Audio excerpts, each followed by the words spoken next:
In these final days ahead of the presidential election, both campaigns are taking a particular interest in the Latino voter bloc. And that's because this election marks the first time that Latinos will be the largest racial or ethnic minority group in the electorate.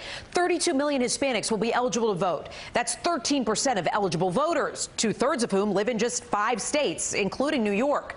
Tonight, News 4's Ray Vieta explores what's driving the Latino electorate to the polls. At her dance and yoga studio in the Bronx, YOSARA Trujillo prides herself on still being here. I had to survive the shock of the pandemic, being at home with my 8-year-old by myself, and being sick. The COVID survivor now clawing to keep the lights on. I can still go out of business at any moment, even though I've been holding out for the past 8 months. For her, this election is about far more than just casting a ballot. It's the hope that democracy still means something. The Latino vote has the power right now to resolutely and without a question change the outcome of this election. Indeed, Latinos represent 13% of eligible voters in the U.S., with the numbers slightly higher in New York and New Jersey. They are numbers, says Frankie Miranda from the nonpartisan Hispanic Federation, that cannot be ignored. Depending on the swing states or many of the battleground states, we have a significant percentage of the vote. And when you see that also the race is so tight, a few votes can make a big difference. Both campaigns are keenly aware. You have seen it more, the candidates trying to talk to Latinos. Trump lucha por nosotros. Es hora de un líder con cuentas claras. But messaging to Latinos is as complicated as the community itself. We're not a monolithic bloc. We are very diverse, and there are other factors that affect the way that we react to issues.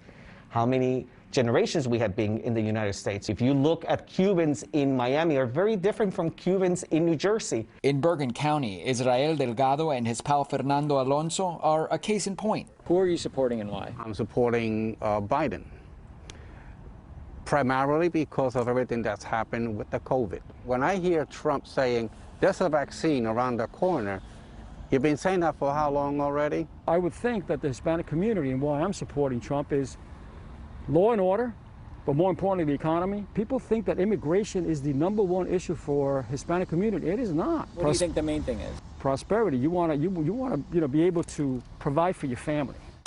The economy is the #1 issue for Hispanic voters, according to the Pew Research Center. It's followed by healthcare, the pandemic, racial and ethnic inequality, and violent crime. Who's voting for the first time? The diversity of opinions clear with this group of Latino students at Mercy College in Dobbs Ferry. What's the most important issue for you this election season?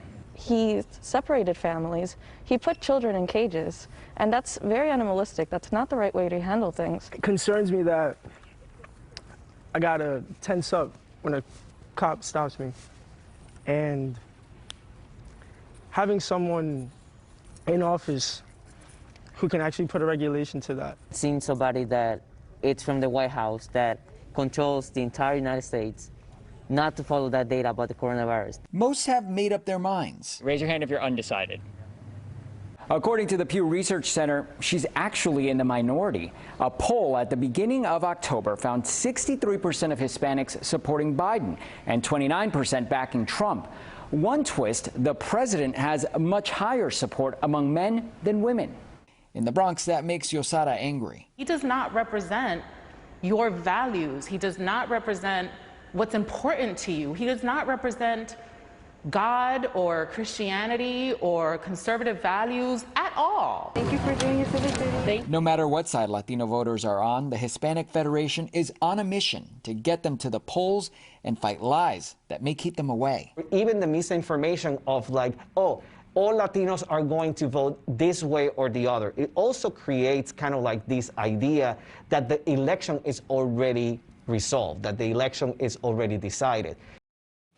The Hispanic Federation president went on to tell me it's an uphill battle. The group is trying to fight misinformation about mail-in ballots not being counted, about the safety of voting, about the coronavirus itself. They're trying to debunk the lies and get Latinos to the polls.